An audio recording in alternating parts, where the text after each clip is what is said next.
कि ये इस समय जर्मनी में है, और वहां से इन्होंने पूरी तैयारी करी। इनको हिटलर ने अपनी एक प्राइवेट बड़ी पनडुब्बी दी, जिसमें इन्होंने जो जर्मनी की नौसेना की बड़ी पनडुब्बी थी, और उसमें 90 दिन लगने थे। वो जहां पानी के ऊपर पानी के नीचे सब तरह से ट्रैवल कर सकती थी। उससे इन्होंने इनको सुमात्रा द्वीप में भेजा, जो आजकल इंडोनेशिया का आइलैंड है, उसको जापान ने जीता हुआ था और जापानी सेना के कब्जे में था। ये वहां पहुंचे, हिटलर की मदद से पहुंचे, हिटलर के कारण पहुंचे। इमेजिन, हिटलर को भी इन्फ्लुएंस कर पाए। सुमात्रा से फिर ये, जो कि जापानीज आइलैंड है, अभी इंडोनेशिया के पास है, वहां से प्लेन से टोक्यो पहुंचे। और वहां पहुंचने के बाद ये जानते थे कि जापान एशिया के अंदर अपना वर्चस्व के लिए लड़ाई कर रहा है।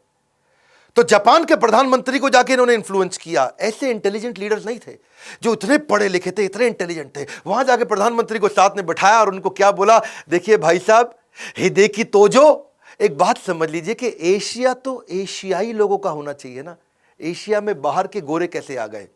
वो बड़ा मुस्कुराए, क्या जबरदस्त आदमी है, बात तो ठीक कह रहा है भाई, एशिया तो एशियाई का होना चाहिए।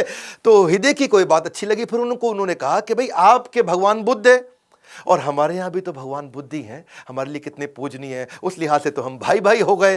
और वो बड़ा इंप्रेस हुए जापानी प्रधानमंत्री। उन्होंने जाके पार्लियामेंट में अनाउंस कर दिया कि हम सुभाष चंद्र बोस को पूरी मदद करने को तैयार है। भारत की आजादी की लड़ाई में जापान उनके साथ में। सुभाष चंद्र बोस जानते थे कि इनका इस समय सिंगापुर के साथ झगड़ा चल रहा है, सिंगापुर में अटैक कर रहे हैं। और सुभाष चंद्र बोस को मालूम था कि अंग्रेजों की सेना सिंगापुर में थी।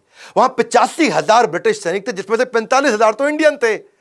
तो इन्होंने पहले से एक योजना बना रखी थी, जिसमें जापानीज को ये मैसेज दे रहे थे कि जब तुम सिंगापुर में बम गिराओगे, वहां पर्चे फेंक दो, हर बम के साथ पर्चे फेंको ऊपर हवाई जहाज से, और हर पर्चे में लिखो, हिंदी में भी, तमिल में भी, अंग्रेजी में भी, कि तुम भारतीय कब तक अंग्रेजों का गुलाम बन के उनके साथ लड़ते रहोगे, तुम भारतीय कब तक अंग्रेजों का गुलाम। अब वहां पर जितने भी सिंगापुर में सैनिक थे जो भारतीय, वो पर्चा पढ़ लेते थे और वहां पे अंदर विद्रोह चालू हो गया। इनकी रणनीति सुभाष चंद्र बोस की, प्रधानमंत्री जापान के साथ में मिलकर काम आई। अटैक की रणनीति, इनको वहां सफलता मिली। और अब इमेजिन करिए, जापानीज प्राइम मिनिस्टर तक को इन्फ्लुएंस कर दिया, उनको तक एक योजना समझा दी सिंगापुर पर अटैक करके। सिंगापुर अपना, अब सिंगापुर जापान का हो गया था। अब जैसे ही वो उनका हुआ, प्रधानमंत्री भी इनसे खुश थे। तो वहां जो 45,000 ब्रिटिश आर्मी के अंदर इंडियन सैनिक थे, उनको जापानीज ने इनको वापस कर दिया, सुभाष चंद्र बोस को। और वहां से तैयार हुई पूरी आर्मी। रास बिहारी बोस जो वहीं पे इंडियन लोगों को तैयार किया करते थे, उनके माध्यम से नेताजी सुभाष चंद्र बोस को सौंप दिया गया। और अब तैयार हो गई आजाद हिंद फौज।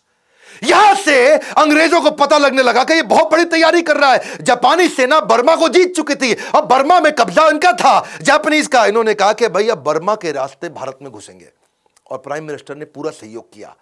नागा पहाड़ियां, यानी कि नॉर्थ ईस्ट जो नागालैंड है, वहां से मैदानी इलाकों में जाएंगे, पहले पहाड़ों पे जाएंगे, वहां से मैदानी इलाकों में जाएंगे। अप्रैल 1944 में आजाद हिंद फौज, जो ये सिंगापुर से अपनी टीम तैयार करके आए थे, बर्मा से टीम तैयार करके आए थे, ब्रिटिश सेना को खदेड़कर मणिपुर में जाकर के पहली बार तिरंगा डाला। पूरा देश पूरा हिल गया उस समय। एक बात आपको बता दें, मानते तो दिल से गांधी भी थे कि हमारा देश अनडिवाइडेड रह सकता था।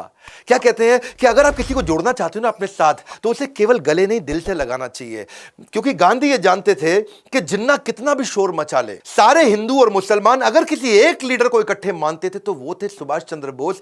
मैं आपको एक कहानी बता देता हूं। 1943 में जब रंगून के अंदर बर्मा में ये अपनी फौज इकट्ठी कर रहे थे, तो आजादी के लिए अपनी फौज को इकट्ठा करने के लिए उन्होंने सबसे योगदान मांगे। और उस योगदान के दौरान वहां पर एक मुस्लिम व्यक्ति आया और उसने आकर के बोला कि सुभाष चंद्र बोस जी, मैं आपको अपना सब कुछ देने को तैयार हूं, मेरे पास कुछ करोड़ रुपए हैं। याद रखना, उस समय कुछ करोड़ रुपए बहुत हुआ करते थे। मेरे पास कुछ करोड़ रुपए, अपना घर है, अपना परिवार है, मैं सब आपको देने वाला हूं। तो वो सुभाष चंद्र बोस उनको बोले, उस मुसलमान व्यक्ति को, कि तुम क्यों मुझको अपना सब कुछ दे दोगे, दे दोगे तो अपना घर कैसे चलाओगे। तो उसने क्या बोला, अब घर थोड़ी चलाना है, अब तो मैं भी, मेरी पत्नी भी, मेरे बच्चे भी आपकी सेना में है। गांधी ये बात जानते थे। इनफैक्ट ये तो एक बार खुद मोहम्मद अली जिन्ना ने भी बोला था कि अगर सुभाष चंद्र बोस प्रधानमंत्री बनते हैं तो मैं उनके साथ रहने को तैयार हूं, उनको अलग पाकिस्तान की आवश्यकता नहीं। मैं आपको ना ऐसे बताऊंगा कि गांधी की उन्होंने रिस्पेक्ट फिर भी जीवन जीवन भर करी। सिंगापुर में जब वो तैयारी कर रहे थे तब वहां से भी एक रेडियो के अनाउंसमेंट में उन्होंने बोला कि गांधी जी राष्ट्रपिता हैं। लेकिन इंडिया में एक्सेप्टेंस सुभाष चंद्र बोस की बहुत बड़ी थी, वो इतनी बड़ी थी कि वास्तव में अगर 1945 में वो जीवित होते ना तो चांसेस थे कि इनको राष्ट्रपिता की उपाधि मिल जाती। पहले प्रधानमंत्री तो ये पक्का बनते ही बनते। उसके कारण क्या है? क्योंकि इनसे ज्यादा बुद्धिमान व्यक्ति, इंटेलेक्चुअल जीनियस, इनसे ज्यादा विजनरी जो दूर तक सोच सके, क्योंकि बाकी सब तो ऑपरेशंस में हिंदुस्तान में लड़े रहे, ये पूरी दुनिया का अलायंसेस लेके आते रहे। इनसे ज्यादा इकोनॉमी को समझना, इंडस्ट्रियलाइजेशन को समझना, ब्यूरोक्रेसी को समझना, सोशल सिविक्स को समझना, डिप्लोमेसी, इंटरनेशनल अलायंसेस, जियो पॉलिटिकल पार्टनरशिप, इनके पास शायद बुद्ध आदित्य योग था। बुद्ध आदित्य योग ये वो योग होता है कि आप जब भी कुछ कहें तो पूरी दुनिया आपकी बात माने। ये जहां जो बोलते रहे दुनिया इनकी बात मानती थी। चांसेस थे कि अगर ये रहते तो उसके बाद पाकिस्तान बनता ही नहीं, पाकिस्तान भारत में ही होता। मैं फिर बता रहा हूं आपको, क्योंकि गांधी ये बोलते थे कि ये अनडिवाइडेड चाहते थे और जिन्ना अगर कंट्रोल में आते तो केवल इन्हीं के कंट्रोल में आते, सुभाष चंद्र बोस के, जिन्ना और तो किसी की नहीं सुनते थे। पर दुर्भाग्यवश हुआ ये कि पीछे 1945 आ चुका था, वर्ल्ड वॉर में अमेरिका ने हिरोशिमा नागासाकी बॉम्ब डाल दिया जापान में, जापानीज लोग पीछे हो गए। लेकिन क्या आजाद हिंद फौज की याद है हमें कुर्बानी? भले ही इतिहासकारों ने नहीं लिखी इनकी कहानी, जितना कर सकते थे उससे बहुत ज्यादा सपोर्ट किया जापान ने, पर अब उसने सारा सपोर्ट वापस खींच लिया क्योंकि संभव था ही नहीं। नेताजी सुभाष चंद्र बोस, इन्होंने पहले ऐसे व्यक्ति थे जिन्होंने महिलाओं की भी ब्रिगेड बनाई। झांसी की रानी लक्ष्मीबाई के नाम पे वो ब्रिगेड तैयार करी थी। अब इन्होंने नॉर्थ ईस्ट से सारे की सारी अपनी टीम को थोड़ा वापस बुलाया, क्योंकि पीछे से हमारे को आर्म्स, एम्युनिशन, खाना, वो सारी सप्लाई रुक गई थी। अब सुभाष चंद्र बोस जी इस समय ऑल्टरनेट प्लान को बिल्ड कर रहे थे। तो इन्होंने क्या सोचा, वियतनाम जापान के पास ही था, तो ये वहां से फ्लाइट लेकर के मॉस्को जाना चाहते थे। वर्ल्ड वॉर 2 लगभग खत्म हो चुका था हिरोशिमा नागासाकी के बाद। तो उन्होंने प्लान किया था यूएसएसआर के साथ मैं नए अलायंसेस बिल्ड करूंगा, कुछ नई स्ट्रैटेजी लेके, नई योजना से। जब वहां जाने लगे, अब वियतनाम से मॉस्को जाते वक्त खबर ऐसी आई कि ताइवान, रस्ते में ताइवान के एयरपोर्ट के पास उनका जहाज क्रैश हो गया और उसमें देहांत हो गया। खैर, इसमें बहुत सारी बातें थी, वो उनका देहांत हुआ कि नहीं हुआ इसकी बात बाद में करूंगा। पर भारत में अंग्रेजों ने हमारी सारी लीडरशिप को उठा लिया, पकड़ लिया। वो क्राइम वॉर के तहत हमारे यहाँ के जो आर्मी के अधिकारी थे, जो आजाद हिंद फौज के थे, उनको सबको पकड़ा उन्होंने और देशद्रोह के आरोप में उन पे मुकदमे चलाने लगे। यहाँ पे नेताजी अब तक बहुत काम कर चुके थे और पूरी दुनिया में खबर फैल चुकी थी कि उनका देहांत हो चुका है, अब वो जीवित नहीं है।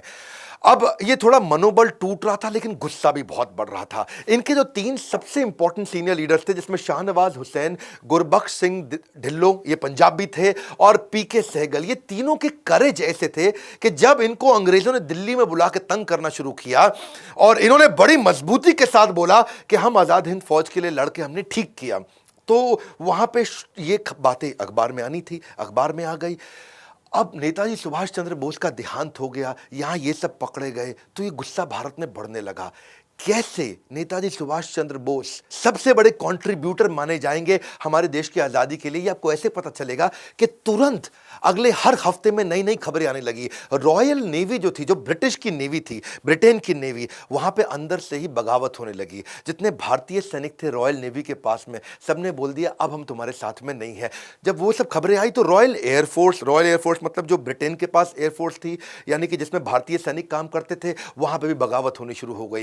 ये कुल मिला के लगभग 20,000 सैनिकों की बगावत पब्लिक में आई और वो खिलाफत और बगावत और बढ़ी तो सारे सैनिकों में गुस्सा आने लगा। उससे क्या हुआ, तो जय हिंद के नारे जब बहुत तेज हुए तो सब प्रभावित होते होते रॉयल एयरफोर्स बची थी, वहां पे भी बगावत बढ़ी। रॉयल एयरफोर्स और रॉयल आर्म फोर्स के बाद में बची ब्रिटिश इंडियन आर्मी, वहां विद्रोह चालू हो गया। अब ये विद्रोह पूरा फैल गया, सारे के सारे लोग गुस्से में आ चुके थे और अंग्रेजों को अंदर लगने लगा कि भाई अब इन पे भरोसा करना संभव नहीं है।